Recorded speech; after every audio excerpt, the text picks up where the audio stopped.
Muerte, la gran aventura. Parte 1, continuación.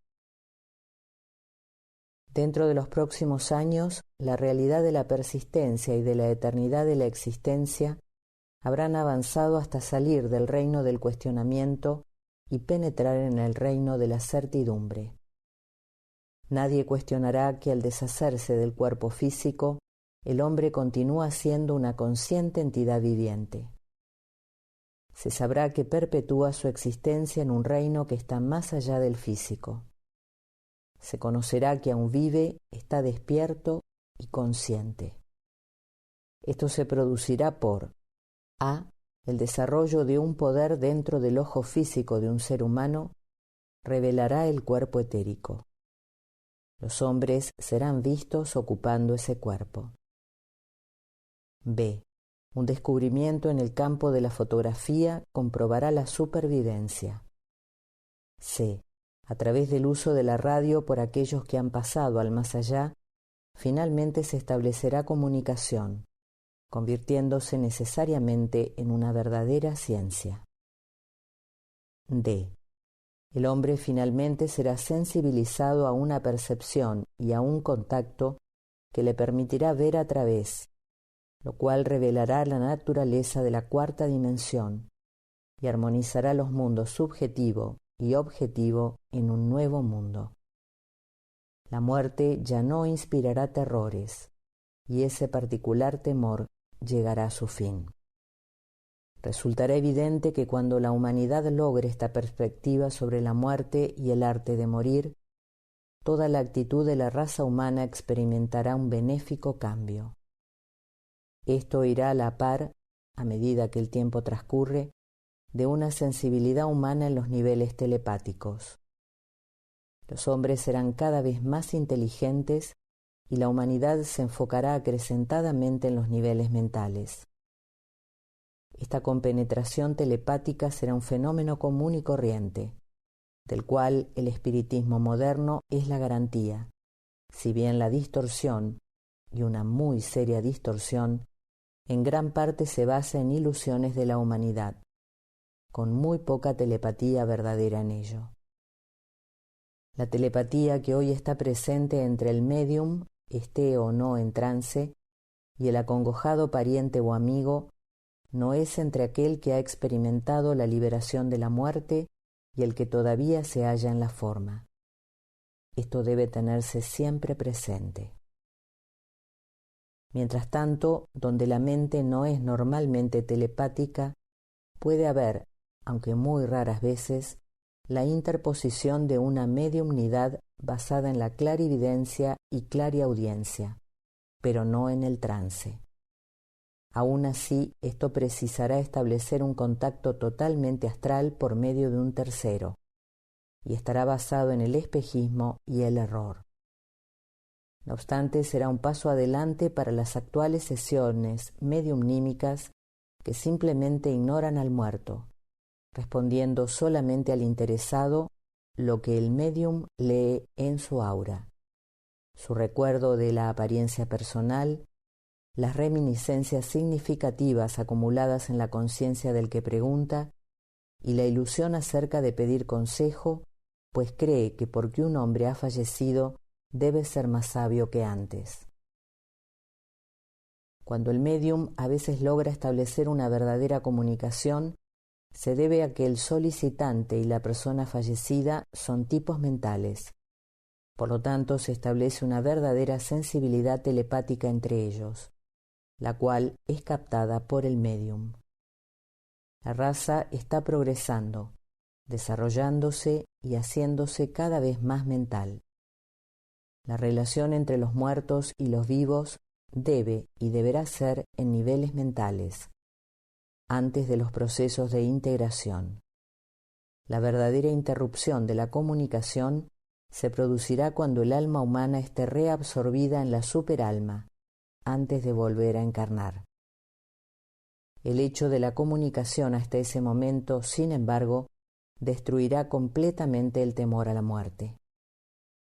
En el caso de los discípulos que trabajan en el asrama de un maestro, este proceso de integración no constituirá siquiera una barrera. Veremos así emerger gradualmente en el mundo un gran grupo de psíquicos entrenados, cuyos poderes son comprendidos, actuando en el plano astral con tanta inteligencia como cuando lo hacen en el plano físico, y preparándose para expresar los poderes psíquicos superiores, percepción y telepatía espirituales. Estas personas constituirán finalmente un grupo de almas vinculadoras, mediando entre los que no pueden ver ni oír en el plano astral, por ser prisioneros del cuerpo físico, y los que son igualmente prisioneros del plano astral, por carecer del mecanismo físico de respuesta. Por lo tanto, la gran necesidad no es de que cesemos de consultar y entrenar a nuestros psíquicos y medium, sino de que los entrenemos correctamente y los protejamos inteligentemente, vinculando así, por su intermedio, los dos mundos, el físico y el astral. A medida que pase el tiempo y antes de finalizar el próximo siglo, se comprobará que la muerte no existe tal como se la comprende ahora. La continuidad de conciencia será tan ampliamente desarrollada y tantos hombres de tipo elevado actuarán simultáneamente en ambos mundos que el antiguo temor desaparecerá y el intercambio entre el plano astral y el físico estará firmemente establecido y científicamente controlado, llegando a su fin, afortunadamente, la actuación de los médium de trance.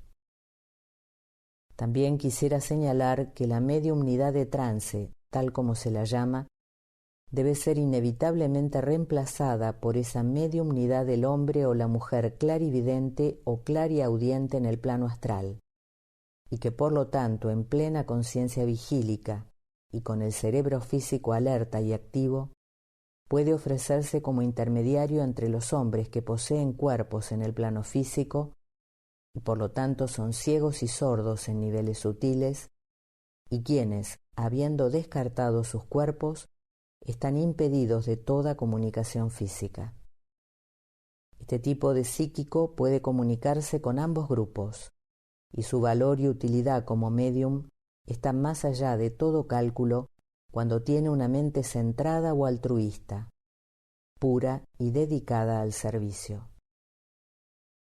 Pero en el entrenamiento al que se sometan, deberán evitar los actuales métodos negativos y, en vez de tratar de desarrollar la mediumnidad en un silencio vacuo y expectante, deben esforzarse por actuar positivamente como almas, permaneciendo consciente e inteligentemente en posesión del mecanismo inferior de sus cuerpos.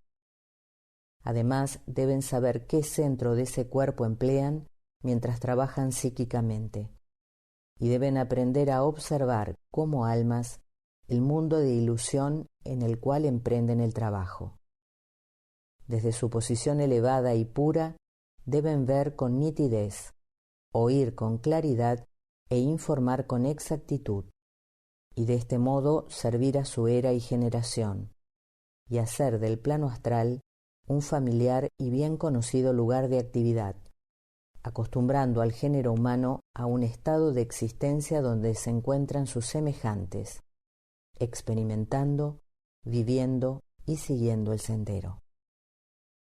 En la venidera era acuariana, la humanidad establecerá una cultura sensible a los valores espirituales más sutiles y superiores, mas una civilización libre de espejismo y de gran parte de la ilusión que hoy colora a los pueblos arios, y traerá una vida racial que será incorporada por esas formas que salvarán la brecha que existe en la actualidad, libre de lo que ahora conocemos como enfermedad del peor tipo, aunque todavía prevalecerán, por supuesto, la muerte y ciertos tipos de desintegración corporal que pueden conducir finalmente a la muerte.